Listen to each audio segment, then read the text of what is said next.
તો રાજકોટમાં ગેરકાયદેસર ગર્ભ પરીક્ષણનો પર્દાફાશ થયો। એસઓજીએ ડમી ગ્રાહક મોકલીને અને ઓપરેશન પાર પાડ્યું હતું।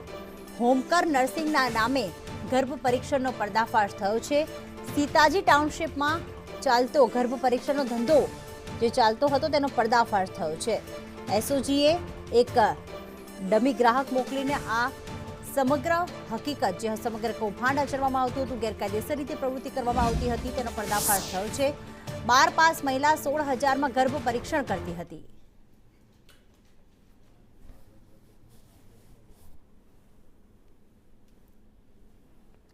તો એસઓજીએ ડમી ગ્રાહક મોકલ્યું અને આખું કૌભાંડનો પર્દાફાશ કરેલો છે। હોમ કેર નર્સિંગના નામે આ આખું કૌભાંડ આચરવામાં આવતું હતું, જેમાં એક 12 પાસ મહિલા 16,000માં ગર્ભ પરીક્ષણ કરતી હતી। એસઓજીને જ્યારે શંકા ગઈ કે અહીંયા ગેરકાયદેસર રીતે ગર્ભ પરીક્ષણ થઈ રહ્યું છે, ત્યારે તેમણે ડમી ગ્રાહક મોકલ્યો।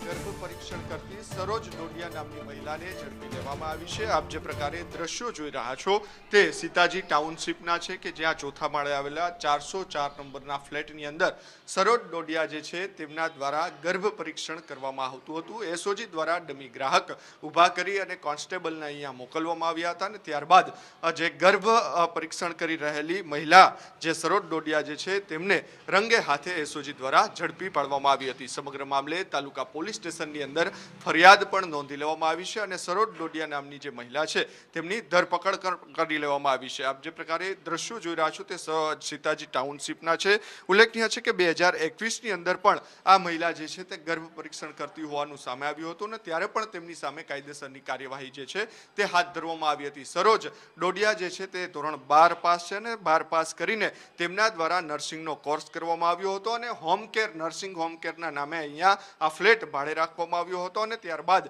આ પ્રકારના ગોરખ ધંધા જે છે તે આ ફ્લેટની અંદર કરવામાં આવ્યા હતા। હાલ તાલુકા પોલીસ સ્ટેશન જે છે તેમના દ્વારા સરોજ ડોડિયાની ધરપકડ કરી લેવામાં આવી છે અને તેમની પૂછપરછ કરવામાં આવી રહી છે કે કેટલા સમયથી અહીંયા આ પ્રકારે ગર્ભ પરીક્ષણ જે છે તે કરવામાં આવતું હતું। 16,000 રૂપિયા જેટલી ફી ગર્ભ પરીક્ષણની લેવામાં આવતી હતી અને મહિલા દલાલો જે છે તેમને પણ રાખવામાં આવી હતી અને તેઓ જે પ્રકારે કોઈ પણ ગર્ભવતી સ્ત્રી હોય તેમને અહીંયા શોધી લાવતા હતા અને અહીંયા ગર્ભ પરીક્ષણનો ગોરખ ધંધો જે છે તે ચાલી રહ્યો હતો। હાલ એસઓજી દ્વારા સમગ્ર મામલે ફરિયાદ નોંધી અને કાયદેસરની કાર્યવાહી હાથ ધરી છે। કેમેરા પર્સન વિપુલ બોરીચા સાથે મયુર સરવૈયા, સંદેશ ન્યૂઝ, રાજકોટ।